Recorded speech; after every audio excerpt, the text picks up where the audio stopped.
Hello and welcome to Moments in History. I'm Linda Shenton Matchett, author, speaker, and history geek. While researching my stories, I often unearth tons of intriguing historical information that does not end up in my books. So I've created this channel so I can share these tidbits with you. Today, we're going to explore food science in the 1870s. In modern times, meals are planned around the family schedule. But 200 years ago, the exact opposite occurred, and the family planned its schedule around its meals. Let's talk about why. During the early 1800s, cooking dominated the time and energy of the average housewife. Until the invention of stoves, or the time when a family could afford to purchase one, women prepared meals on the hearths of brick fireplaces.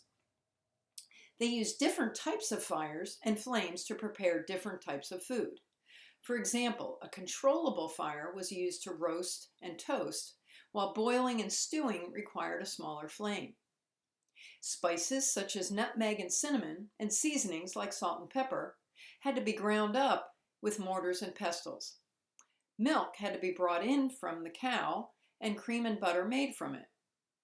After someone brought in the milk, it usually sat out for about maybe an hour. The cream rose to the top, separating from the milk. The women then placed the cream into the butter churn and beat it until it hardened, first into whipped cream and eventually into butter. This process could take anywhere from 15 to 45 minutes depending on various conditions.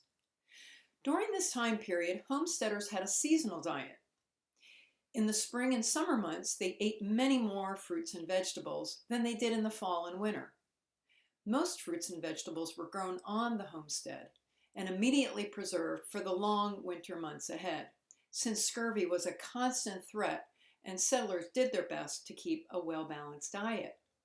Meats, such as poultry, beef, and pork, had to be processed in order to keep from spoiling.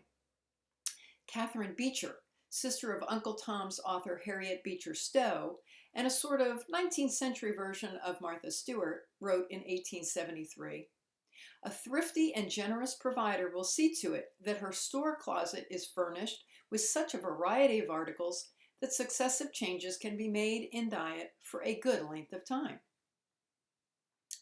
Most homes had a root cellar, where families kept food in a cool and dry environment. They stored apples and other foods in piles of sawdust, or in containers filled with sawdust or a similar loose material. Before refrigerators, people would dig ice houses into dirt banks in areas deprived of sunlight, line them with sawdust, and fill them with blocks of ice cut from frozen rivers and creeks. With proper care, the ice would last until summer. If they were lucky enough to have a spring on their property, a spring house was used, providing a place to keep milk, butter, and other perishables from spoiling. Running spring water kept temperatures cool enough to preserve foods even on the hottest summer day. The house was a wooden structure with a roof that was built directly over the spring. It protected the food from animals and severe weather. In earlier days, people simply kept food down in the water itself. Now, there are three main ways of preserving food, called curing. During this time was drying, smoking, and salting. Each method drew moisture out of the foods to prevent them from spoiling. The type of food, of course, helped determine the best preservation method. Americans have a nostalgia over canning, but jars didn't actually come onto the scene until 1885. And then, only the prosperous farmers could buy the jars. People in poorer groups went to extension offices. To dry them, fruits and vegetables were set under cheesecloth in the sun. One homesteader insisted that the cabin roof was the ideal place to dry fruit, or near a heat source such as an oven as it was cooling down. Again, this was only available once a homesteader could afford this appliance, until the items became shriveled and hard. The dried fruit was then hung in a cellar or storeroom until needed. Months later, when the fruit was eaten, it was soaked in water and then stewed with sugar to make it palatable. To prepare the vegetables for eating, people would also soak them in water for a while. Beans prepared in this manner were called leather breeches because of their toughness after drying. Meat products could be preserved through salting or smoking. The salt draws moisture out of the meat and then stops the process of rotting. A salt cure involved rubbing salt into the meat that was then covered entirely in salt and placed in a cool area for at least 28 days. During this time, more salt was constantly added, sometimes mixed with pepper and brown sugar. The pepper was thought to keep flies away. When the meat was no longer damp, it was washed, then shelved or bagged, and left to age. In the 1800s, it was discovered that certain sources of salt gave meat a red color instead of the usual unappetizing gray. Consumers overwhelmingly preferred the red-colored meat.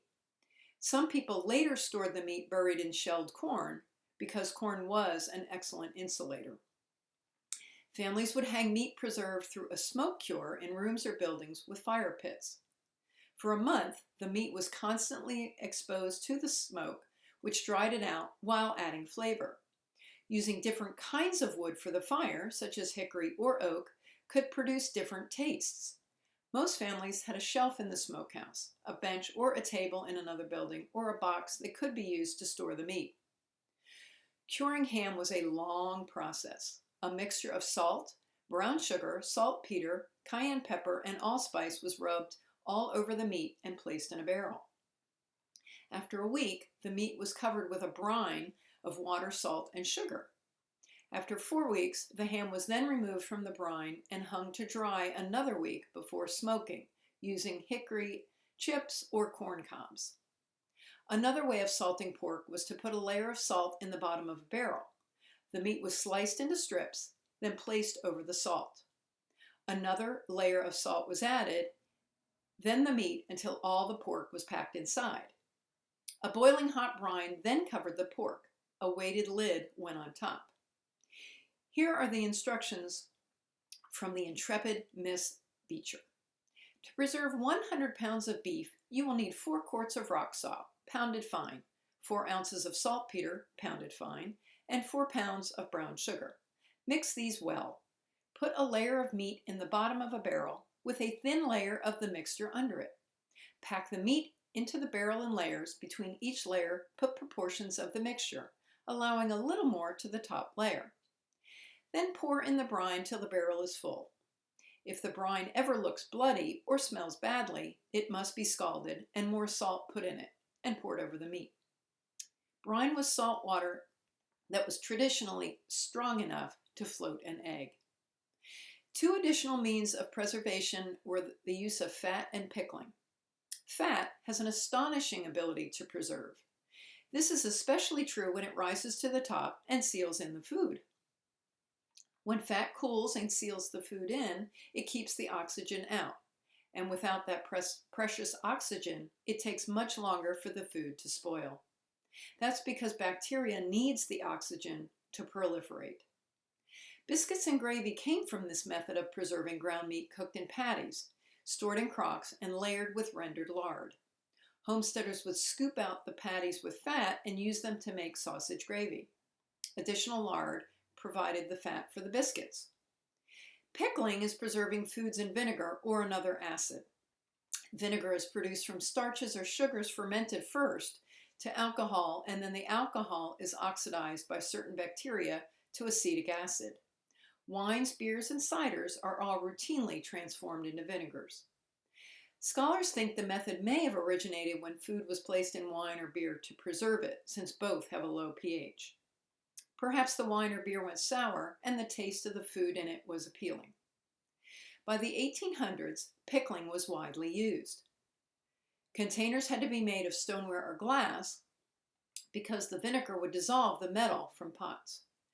Vegetables and even eggs would be put in glazed crocks, soaked with vinegar and covered with either leather, clarified butter, or a pig's bladder, which would stretch and act like plastic wrap.